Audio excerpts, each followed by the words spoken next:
Video में कहानी के माध्यम से जानकारी देंगे अपने जीवन में गरीबी और दुख का असली कारण क्या है।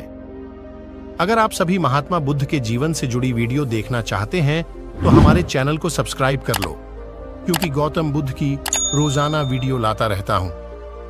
चलिए दोस्तों, शुरू करते हैं इस कहानी को। एक बार महात्मा बुद्ध एक गांव में अपने शिष्यों सहित घने पेड़िएच की छांव के नीचे बैठ थे।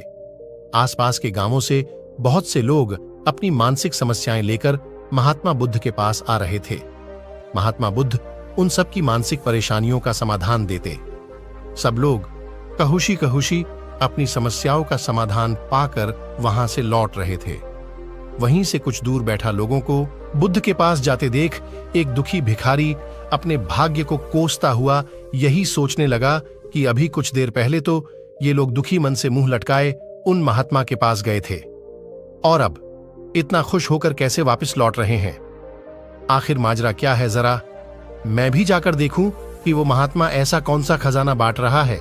इन लोगों को वे इतने प्रसन्न हुए कि उनके चेहरे लाल हो गए। जब वो दुख भिखारी कुछ नजदीक गया तो उसने देखा कि ये महात्मा तो लोगों को प्रवचन देकर लोगों के दुख का निवारण कर रहे हैं।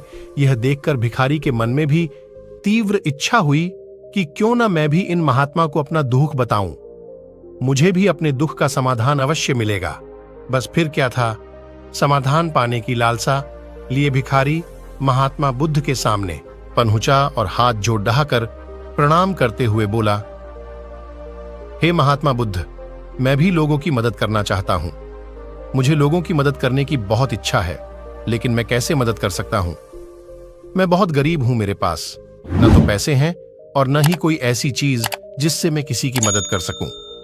मैं कोशिश करने पर भी किसी की मदद नहीं कर सकता।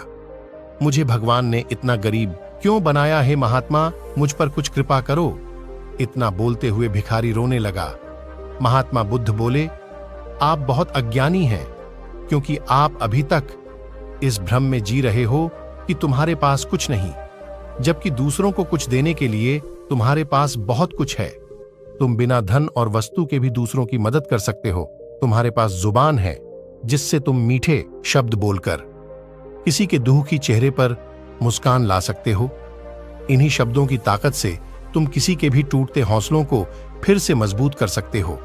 इन शब्दों की शक्ति से आप किसी के भी मन में सकारात्मक विचारधारा के बीज बो सकते हैं और उसे गलत रास्ते पर जाने से रोक सकते हैं। तुम्हारे दो हाथों से किसी भी कमजोर या लाचार व्यक्ति की सहायता कर सकते हो। आपके दो आंखें किसी अंधे को रास्ता दिखा सकते हैं। तुम किसी के लिए दुआ कर सकते हो। यह हो सकता है कि उनके बुरे काम फिर से हो जाएं।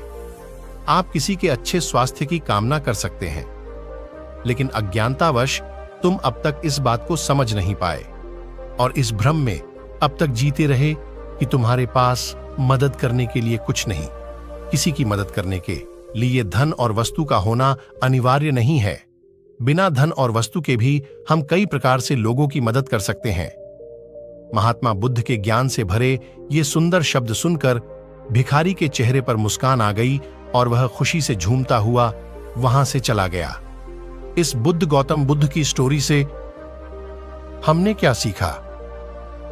दोस्तों, महात्मा बुद्ध की इन बातों से बहुत कुछ सीखा। आजकल बहुत से लोग यह सोचकर दुखी होते हैं कि मेरे पास ये नहीं है, बल्कि जो आपके पास है उसी में संतुष्ट रहना सीखें और बिना मतलब के लोगों की मदद करें। इन्हीं से आपको परम सुख की प्राप्ति होगी।